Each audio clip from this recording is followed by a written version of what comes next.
Hallelujah! সবাইকে জয় যিশু ঈশ্বরের গৌরব আমরা প্রার্থনাতে যাব। সর্বশক্তিমান ঈশ্বর পিতা তোর মহানামে ধন্যবাদ করি পিতা, স্বর্গপিতা সিংহাসন পিতা পাদবী তোমার চরণ অসংখ্য ধন্যবাদ করি পিতাকে।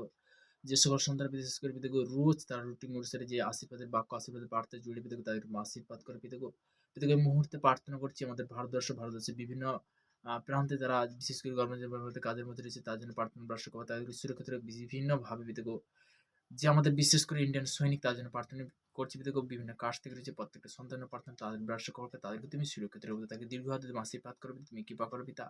আজকের এই মুহূর্তে সেই প্রার্থনাতে যাচ্ছে পিতাকে যে সকল সন্তান বিশ্বাসী বিশেষ করে বিশ্বাসী জন এবং যারা নতুন কি পুরনো প্রত্যেকটা জনের জন্য প্রার্থনা করছি তাদেরকে তুমি আশীর্বাদ করো তুমি কৃপা করবে তাদের নতুন বছর অ্যাডভান্স তো আসছে পিতাকে তাদেরকে আরো আগে বাড়াবে আমার বিশ্বাস পিতাকে আজকে যে পজিটিভ শিক্ষার জন্য অসংখ্য ধন্যবাদ করি পিতা তোমার বাক্য অনুসারে পিতাকে আদি বাক্য ছিল বাক্যের পিতানো সমস্ত কিছু সৃষ্টি করেছিল পিতাকে তুমি সেই নেক্সট আমি বাক্যতে সেই প্রার্থনাতে যাবো পিতাকে ইব্রেয় তার 11 অধ্যায় 6 পদে কিন্তু বিনা বিশ্বাসে প্রতির পাত্র হওয়া কারুর সাধ্য নাই, কারণ যে ব্যক্তি ঈশ্বরের নিকটে উপস্থিত হয় তাহারা ইহা বিশ্বাস করা আবশ্যক যে ঈশ্বর আছেন এবং যাহারা তাহার অন্বেষণ করে তিনি তাহাদের পুরস্কার দাতা। হালেলুইয়া!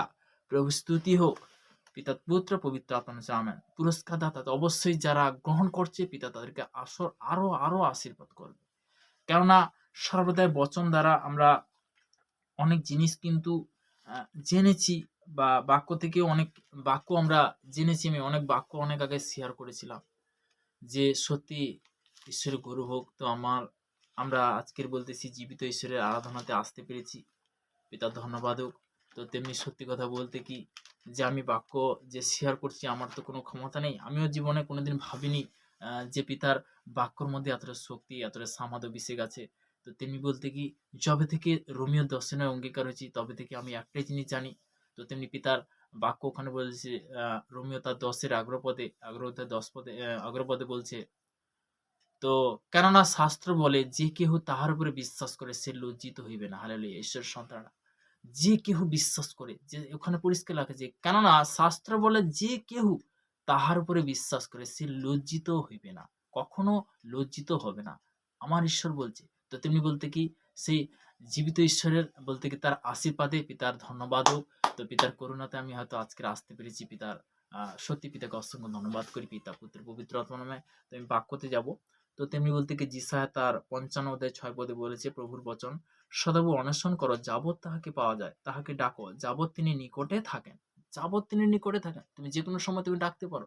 তো তেমনি প্রভুর বচন বলছে দুষ্টু আপন পথ ধার্মিকতার আপন সংকল্প ত্যাগ করুক। তো অবশ্যই বলতে কি সেটা কি বলছে যে দুষ্টু আপন পথ ধার্মিকতা আপন সংকল্প ত্যাগ করুক এবং সে সদাপ্রভুর প্রতি ফিরে আসুক, তাহাতে তিনি তাহার প্রতি করুণা করিবেন। আমাদের ঈশ্বরের প্রতি ফিরে আসুক, কেননা তিনি প্রচুর রূপে ক্ষমা করেন। কারণ সদাপ্রভু কহেন আমার সংকল্প ও তোমাদের সংকল্প সকল এক নয়। তো পিতা পরমেশ্বর ধন্যবাদ হোক। পিতার পরিকল্পনা সম্পূর্ণ আলাদা, ঈশ্বরের পরিকল্পনা সম্পূর্ণ আলাদা। আমরা সত্যি কথা বলতে কি যে আমরা অনেক জিনিস জানি না, আজকে হয়তো আমরা জানতে পারছি। তো তেমনি বলতে কি প্রভুর বচন দ্বারা তুমি যখন চলবে, বাক্য দ্বারা যখন চলবে, তখন বলতে কি পিতা আশীর্বাদে পরিণত করবে। যত এই পবিত্র বাইবেল বচনটা যত পড়বে তত তুমি নিজেই বুঝতে পারবে যে হ্যাঁ ঈশ্বরের মহিমা, যে তাকে বিশ্বাস করে সে কে অনন্ত জীবন সে পায়। তো তেমনি বলতে কি পিতার বাক্য বলেছে, হালেলুয়া, আমি যোহন লিখিত সুসমাচার তার 14 অধ্যায় 6 পদে প্রভুর বচন কি বলেছে, যিশু তাহাদের কইলেন আমি পদ সত্য জীবন, আমা দিয়া না আসিলে কেউ পিতার নিকটে আসে না। তো তেমনি বলতে কি প্রভুর বচন বলছে। তো পিতার বাক্য দ্বারা বলতে কি যখন তার নাম ধরবে যখন সে তখনই বলতে স্বর্গরাজ্যে প্রবেশ করতে পারবে। নেক্সট বাক্য যাব জিরমিয় তার 6 অধ্যায় 16 পদে, প্রভু এই কথা কহেন তোমরা পথে পথে দাঁড়ায় দেখো এবং কোন কোনটা চিরন্তর মার্গ তা জিজ্ঞাসা করে বলো। কোন কোনটা চিরন্তন মার্গ, তুমি কোন পথে গেলে তুমি সেই সঠিক পথ দেখতে পাবে, সঠিক রাস্তা দেখতে পাবে। একটা জিনিস কি তুমি যখন বচন অনুসারে যখন বলতে কি তুমি যখন এইভাবে অঙ্গীকার করবে পিতা তখন কি আশীর্বাদে পরিণত করবে, তাই না? হালেলুয়া, প্রভু স্তুতি হোক।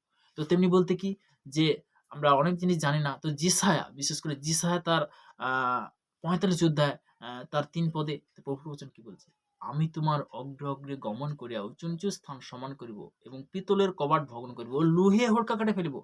আর আমি আপন ঈশ্বর সদাপ্রভুর উদ্দেশ্যে বলতে কি সদাপ্রভুর যে সমস্ত ধন সঞ্চয় বলতে গুপ্ত স্থান চেয়ে এমনকি সঞ্চিত দেব। তো কখন দেবে? যখন তুমি সেই বাক্যর মধ্যে যখন যাবে, অঙ্গীকারের মধ্যে যখন যাবে, তখন পিতা কি করবে? আশীর্বাদ করবে। আমরা প্রার্থনাতে যাব। সর্বশক্তিমান ঈশ্বর পিতা তোর মহানামে ধন্যবাদ করি পিতাগো।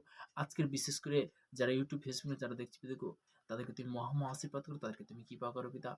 পিতাগো সর্বদা চলার পথে বলবৎ তুমি কন্ট্রোল করো, তুমি পথ দেখো, তুমি সেই রাস্তা দেখো পিতাগো। আজকের দিনটা দেখার জন্য অসংখ্য ধন্যবাদ করি। তোমার মহানামে প্রশংসা করি পিতা। পিতাগো সর্বদা এই প্রার্থনা সে মিষ্টি মহান যিশু নাসির নাম থেকে চালাম। Amen, amen, amen. সবাইকে জয় যিশু।